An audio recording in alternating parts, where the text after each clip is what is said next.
Donc les résultats sont là. Non, monsieur Oro, les résultats ne sont pas là. Pourquoi? Parce qu'il y a quelque chose que vous oubliez. Vous pouvez tenter tout ce que vous voulez à l'international. Si quelqu'un a décidé de se recroqueviller sur lui-même et de faire la sourde oreille, ben, il sera la sourde oreille. Bien. On ne va pas revenir dans le schéma où Nicolas Sarkozy prend des hélicoptères pour aller bombarder la résidence de Gbagbo. C'est pour ça que nous estimons que le peuple a sa part à jouer. Donc c'est pour ça que nous organisons ces marches qui vont continuer, même s'il faut qu'elles aient lieu le jour de l'élection. Et c'est ce que j'ai dit tous les jours sur ce plateau. Ceux qui pensent que le pouvoir va venir de l'Élysée ou de l'Union, ceci ou de l'ONU, cela, sont des rêveurs. La vraie question, c'est en interne, c'est en Côte d'Ivoire. On écoute Jean-Yves et puis on va passer à l'autre sujet.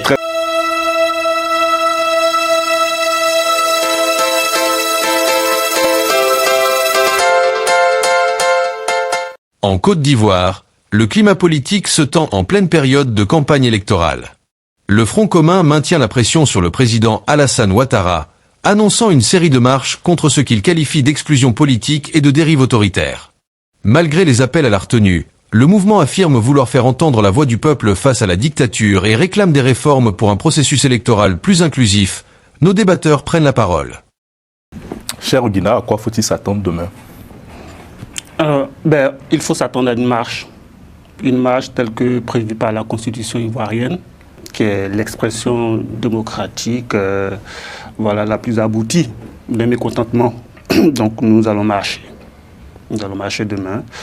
Voilà, pour montrer que la majorité qui a été exclue de cette élection-là n'est pas contente, elle ne l'accepte pas et ne l'acceptera pas. Il n'est pas encore tard. Le président a des prérogatives que la Constitution a prévues. Il n'est pas encore tard pour garantir la paix sociale et pour remettre le pays sur la voie démocratique qui n'aurait jamais dû quitter avec le 3e mandat et cette tentative du 4e mandat qui ne marchera pas. Quel est le sens d'une marche alors que la campagne présidentielle début s'ouvre aujourd'hui? Comme je vous l'ai dit, c'est pour manifester notre mécontentement. Voilà, la campagne s'ouvre, mais une campagne, qu'est-ce que vaut une campagne où un candidat qui ne devait même pas être aux élections a pris le choix de choisir ses challengers? Donc nous allons marcher, nous allons continuer de manifester notre mécontentement, notre désaccord, notre désapprobation de cette démarche qui veut tordre le cou à notre démocratie naissante. Bien, Jean-Paul Oro, quel est votre regard sur le maintien de la part du Front commun de cette marche? Pour moi, sur le fond, un Ivoirien qui veut marcher pour manifester sa désapprobation face à une question sociale, économique ou politique, c'est son droit le plus naturel, je dirais, le plus constitutionnel. Et concernant la marche du 11 du Front commun, pour moi, ils sont en droit de manifester, de marcher. Et si je devais parler au pouvoir en place, je dis, mais laissez-les marcher, ils ont le problème, ils veulent revendiquer. La marche est un moment de communication, certainement qu'à un certain niveau, la communication est rompue entre les partis du Front commun et le gouvernement. Et c'est une façon pour eux de sonner et de tirer la sonnette d'alarme pour dire, bon, écoutez-nous. On vous a appelé plusieurs fois, vous ne nous écoutez pas. Mais moi, la question maintenant que je me pose, c'est sur la question du tempo. C'est pourquoi arrêter le processus, on est à 2 semaines de l'élection présidentielle, c'est arrêter le processus électoral, c'est demander une suspension. C'est quoi exactement la logique de ce tempo-là, de ce qu'on appelle de ce timing? Donc moi, voilà où je me pose quelques questions. Sinon, sur le fond, j'estime que le Front commun, comme tous les autres Ivoiriens, sont en droit de manifester quand ils se sentent floués dans leurs droits les plus fondamentaux. Bien, merci Président. Nissa, est-ce que vous partagez les réflexions sur le tempo avant que on a repos? Je dirais pas que je ne partage pas en fait d'accord les idées avec mon président sur le tempo. Pourquoi? Parce qu'il faut savoir que cette marche devait avoir lieu une semaine une semaine auparavant. Le week-end dernier. Voilà, le week-end dernier. Et nous savons tous, avec le fameux communiqué du Conseil national de sécurité et également du ministère de l'Intérieur via le préfet d'Abidjan. Il faut savoir quelque chose. Si le tempo n'était pas une nécessité ou n'était pas en fait pris en compte, on aurait fait la marche. Mais puis on serait peut-être passé à autre chose. Moi, je vais plus loin que cela. Pour moi, nous sommes effectivement, à partir d'aujourd'hui, dans la période de la campagne. Et la campagne, elle est ouverte. Il faut savoir qu'une campagne, elle sert à quoi? Une campagne sert naturellement à rassembler, à prouver, à faire une démonstration de force. D'accord? Par exemple, pour le parti au pouvoir, de faire une vraie démonstration de force pour ce 4e mandat ou 2e mandat de la 3e République pour certains. Donc, est-ce que si demain il y a manifestation dans la période de la campagne, est-ce qu'on n'aura pas un remake ou un bis repetita de ce qui s'est passé le 9? Je vais parler du 9 août. Nous sommes en période de rassemblement naturellement. Et nous savons que ces élections ne sont pas seulement regardées par les Ivoiriens à l'intérieur, mais scrutées aussi par l'extérieur. Est-ce que cette démonstration qui aura lieu certainement demain de la part de cette opposition qui veut manifester... Vous y croyez, hein, une démonstration de force demain? Tout est jouable, tout est possible. Tout est jouable, tout est possible. Moi, je ne suis pas le maître du temps, mais ce que je peux dire, ce que nous avions déjà vu il y a un mois, peut-être peut se répéter demain. Parce que, effectivement, où je rejoins le président, quels sont les objectifs? Les objectifs sont mitigés. Officiellement, c'est renouer le dialogue avec le gouvernement. Mais derrière, il y a plein de choses. On sait qu'il y a des frustrations vis-à-vis de l'élimination de ces leaders-là qui sont Tidiane Thiam et Laurent Gbagbo. Donc, on verra demain. Mais si la démonstration, elle est imposante par rapport à celle du 9, ça risquera, en fait, la balance risque de pencher, d'accord, pour cette opposition qui a été mise de côté. Et merci beaucoup, Jean-Yves. Vous avez plein de questions. Hein. Oui. Alors, ce que je voulais dire, je vais répondre au président Oro, les objectifs de la marche. Les objectifs, quand on fait une marche dans une démocratie, quand on est face à des dirigeants responsables qui comprennent vraiment les instruments démocratiques mis à la disposition du peuple par la loi fondamentale, l'objectif de ce genre de démonstration, c'est de dire il y a un certain nombre d'Ivoiriens, un certain nombre substantiel d'Ivoiriens qui ne sont pas d'accord avec l'injustice qui est en cours. Ce nombre d'Ivoiriens, supposons que c'est 2 millions qui vont descendre dans la rue demain, qui font une marche pacifique. Dans tout ensemble, il y a une part de radicaux, il y a une part de modérés et il y a une part de personnes voilà, qui sont indifférentes. Si demain nous arrivons à faire sortir 3 millions de personnes, si je suis un dirigeant responsable, je me dis, supposons que dans ces 3 millions de personnes, il y a 1% de personnes qui sont fanatisées, qui sont déterminées à aller jusqu'au bout. Ça fait combien? Ça fait autour de 10 000 personnes ou 100 000 personnes. Je ne sais pas. 300 000. 300 000, pas 300 000. Donc ça veut dire qu'il y a 300 000 personnes qui peuvent être fanatisées et qui peuvent vraiment vouloir que voilà, les choses changent. Quand je suis un dirigeant, j'anticipe cela et je tire les leçons. Parce que si 300 000 personnes... 300 000. Voilà, 300 000 30 000 ou 300 000 30 000. Bon, 30 000, supposons même 30 000 personnes fanatisées manifestent. Ouais, 1%, Cela peut mettre à mal l'ordre, comment on appelle, public, on va dire. Voilà. Et donc, je prends des dispositions. Et je réfléchis aussi pour dire, étant donné que des gens arrivent à faire sortir 3 millions de personnes en un samedi dans une seule ville sur 30 millions de personnes, je peux conjecturer pour dire qu'il y a une part substantielle qui n'est pas d'accord avec ce qui se passe. La politique, on le fait pour le peuple. Donc le peuple vient manifester. Nous, si vous avez remarqué, aucun leader n'a parlé, hein, aucun leader politique, ni le président Gbagbo, ni le président Tidiane Thiam n'a appelé à une marche. Donc c'est une manifestation, la manifestation d'une volonté populaire. Le peuple veut s'exprimer. Maintenant, les objectifs que le peuple s'assigne, nous ne les connaissons pas, mais nous marchons pour dire qu'il faut revenir sur la voie de la paix. Nous marchons pour dire qu'il y a un 4e mandat illégal et ensuite il y a des exclusions qui sont inacceptables et qui ne seront pas acceptées. Et donc nous commençons à marcher et nous marcherons jusqu'à ce que cela change. Et parce que pourquoi il n'est pas impossible que cela change, puisque notre loi fondamentale y a déjà pensé en mettant des instruments juridiques à la disposition du président de la République. Ces instruments, par le passé, le président Gbagbo en a usé pour faire d'un certain candidat qui n'était pas éligible du tout, un candidat. Donc aujourd'hui, qu'est-ce qui empêche que le président de la République prenne ses responsabilités en tant que garant de la paix sociale pour pouvoir prendre ces instruments-là pour remettre le pays sur la voie de la paix? Donc voilà les raisons pour lesquelles cette marche se fait. Pour répondre maintenant à M. Doué concernant le président Tidjane Thiam. Le président Tidjane Thiam a dit qu'il venait faire la politique autrement. Mais quand il le dit, il venait faire la politique dans un cadre qui était encadré par un cadre juridique, on était dans un jeu démocratique normal. Là, on est rentré dans un jeu où les gens ont décidé de faire fi du jeu démocratique et de se comporter d'une façon ou d'une autre.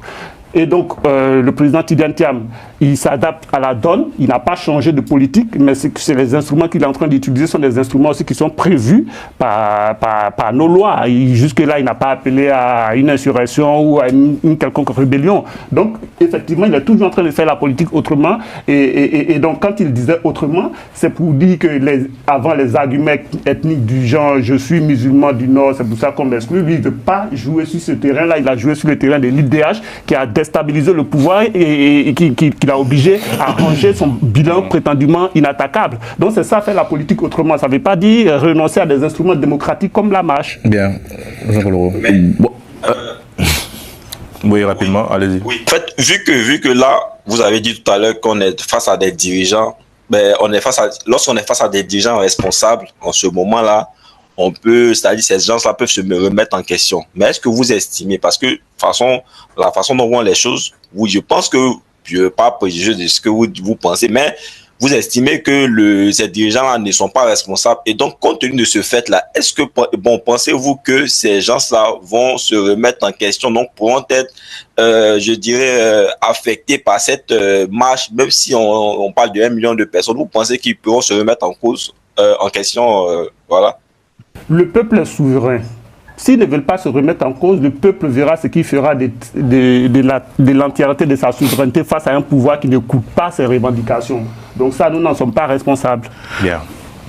C'est vrai, c'est le droit du Front commun d'organiser cette marche.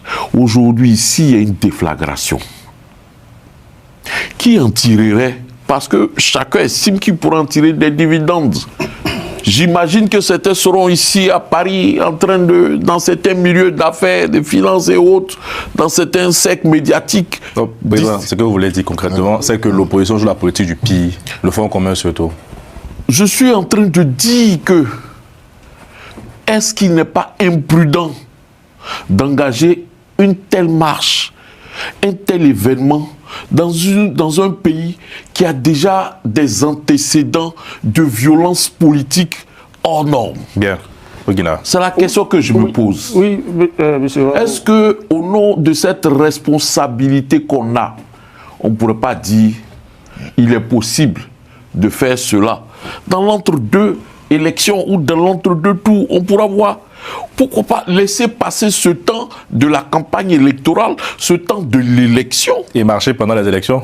Non, pourquoi pas, et voir après l'élection et pendant la période il va vous répondre. Alors, moi, la question de savoir où se trouve le peuple, je ne sais pas, ceux qui reprochent souvent aux gens de dire le peuple, je ne sais pas à quoi ils attendaient, qu'ils attendent qu'un homme politique dise 15% du peuple qui est avec moi veut. Non, c'est le peuple. Le peuple est indivisible, ce sont des hommes. Donc nous, on estime que la majorité du peuple est avec nous. Et comme on est en démocratie, ce qui prime, c'est la majorité. Donc quand on peut se permettre de dire le peuple. Et c'est ce qu'on va démontrer dans la rue. Donc il y a 3 millions d'Ivoiriens dans la rue, c'est le peuple. Il y a 3 millions d'Ivoiriens. En fait, sur 3 millions d'Ivoiriens, le raisonnement statistique qu'on fait, c'est d'ici quelqu'un, sachant que il y a des personnes qui sont dans leur campement, qui ont des activités, si quelqu'un arrive à réunir 3 millions d'Ivoiriens dans une ville particulière, à une journée où... Ce qui n'est pas encore le cas. On peut faire une conjecture mathématique pour estimer quel est le nombre de personnes... Mais ce qui n'est pas encore le cas. Voilà, donc ce n'est pas encore le cas. Maintenant, pour revenir à votre question, je ne comprends pas souvent cette logique des Ivoiriens à vouloir prioriser ce qui est un droit, une certaine paix, sans pour autant s'attarder sur la question de la justice. Votre raisonnement, on aurait pu le ramener aux gens de l'ANC pour dire mais à quoi est-ce qu'il est pertinent de faire marcher des collégiens à Soweto et qu'ils se fassent massacrer alors qu'on peut s'asseoir, laisser l'apartheid prospérer tranquillement. C'est ce que vous demandez. Là, nous sommes dans un combat où nous estimons qu'un électorat qui est estimé à 60% de l'électorat a été exclu. Nous ne pouvons pas laisser une minorité confisquer cela sous prétexte que le fait d'exercer un droit, parce que là, vous nous faites porter une responsabilité, alors que c'est nous qui sommes dans le droit. D'exercer un droit est un risque irresponsable qu'on est en train de prendre. Non, l'irresponsabilité se trouve du côté du pouvoir, et ça, il faut le dire. Mais bon, comme le dit, ça entraîne souvent des sorties du procureur, donc on préfère l'opposant qui est inoffensif, qui ne fait que manifester, exercer ses droits, on préfère lui faire porter la responsabilité. C'est ce qui se passe en Côte d'Ivoire. On a essayé d'avancer en ignorant la paix et la stabilité découlent de l'état de droit et de la justice. Ouais. Quand tu dis nos frères du Nord, à l'époque, nous, on ne comprenait pas leurs exigences. Quand ils se sont sentis profondément frustrés, ils se sentaient exclus, ils ont pris les armes, et ils ont revendiqué ce droit. A posteriori, on a vu qu'il y a des gens qui étaient sincères parce qu'ils étaient frustrés, mais on a vu qu'il y avait des affairistes derrière qui étaient venus pour leurs propres affaires. Mais moi, je n'ai jamais, par exemple, condamné la rébellion en tant que rébellion. Je la contacte a posteriori au regard des objectifs qui avaient été fixés de ce qu'on voit aujourd'hui. Donc, quand l'injustice est prospère, quand des gens ont fait leurs calculs en misant sur la force et la peur, à un moment donné, on ne peut pas continuer de renvoyer aux gens le fait que, oui, si vous protestez, il risque d'avoir quelques casses, donc il faut laisser prospérer l'injustice. Ça ne peut pas se passer comme ça. Rapidement, cher Ansang, et on passe au prochain sujet. Il y a des choses qui sont intéressantes de la notion du peuple. Moi, j'entends souvent, effectivement, dans certains milieux et sur certains plateaux télé, quand on parle d'une représentativité de la population, quand les gens disent le peuple, certaines personnes protestent, mais qui est le peuple ? Qui est le peuple? Alors, le peuple, on ne peut pas dire que c'est l'ensemble des Ivoiriens, mais c'est la composition des Ivoiriens. À une époque, M. Ouattara parlait du peuple. Est-ce que tout le peuple était avec lui? Je pense qu'il y avait aussi d'autres personnes qui étaient pour le PDCI, qui étaient pour le FPI de l'époque, et il avait ses militants, mais quand il parlait, il parlait au nom du peuple, et non exclusivement, en fait, des militants, en fait, d'accord, du RDR de l'époque. Donc, je pense que les politiciens ont la légitimité de parler du peuple quand ils ont, en fait, d'accord, des personnes qui sont... Ils parlent de leur peuple. Bon, président, si vous voulez, ils parent de leur peuple. Sachant que le peuple est indivisible. Effectivement. Alors, maintenant, il y a un élément qui est quand même important. Aussi que j'entends beaucoup dans certains milieux, je pense certains milieux intellectuels, qui évoquent souvent en fait le passé douloureux de la Côte d'Ivoire. Personne ne nie cela, mais en même temps c'est un aveu d'impuissance et d'échec. Moi je le considère, parce que nous avons un passé qui n'est pas assez lointain, douloureux. Qu'est-ce qu'il en résulte? Qu'est-ce qui a été fait? Absolument rien. On a eu des retours des exilés, juste pour des tractations et des accords politiques. On a mis en place plein de commissions et tout. Quels ont été les résultats? Qu'est-ce qui a été véritablement fait? On ne fait jamais ce bilan. Et moi, on reçoit bientôt le RAGP. Oui, non, je vais rebondir sur quelque chose. Et par exemple, chacun a son appréciation aujourd'hui de la candidature de M. Ouattara. Certaines personnes jugent que c'est son deuxième mandat de la Troisième République. Certaines personnes diront que c'est son quatrième mandat.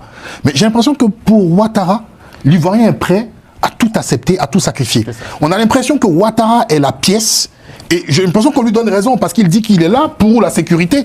Il dit qu'il est là pour qu'il y ait la stabilité. On a l'impression qu'une fois que Ouattara est égratigné ou il est embêté, c'est la catastrophe. À un moment, il faut qu'on soit responsable. À un moment de l'histoire, M. Ouattara l'a dit, je l'ai répété à maintes reprises sur ce plateau, en 2000, le 28 octobre, vous allez sur, je vais dire, le journal Le Parisien, il disait que cette élection de 2000 était une élection qui n'était pas démocratique, et que 2/3 de l'électorat ivoirien n'était pas représentatif parce qu'il était exclu de ces élections, lui et Henri Konan Bédié. Alors, pourquoi aujourd'hui, en 2025, certains Ivoiriens ne se donneraient pas aussi le droit et cet argument de M. Ouattara? C'est une question que je me pose. Bien, merci beaucoup, mais surtout qu'on se va de très la manifestation demain du côté d'Abidjan. Non, monsieur Oro, les résultats ne sont pas là. Pourquoi? Parce qu'il y a quelque chose que vous oubliez. Vous pouvez tenter tout ce que vous voulez à l'international. Si quelqu'un a décidé de se recroqueviller sur lui-même et de faire la sourde oreille, il fera la sourde oreille.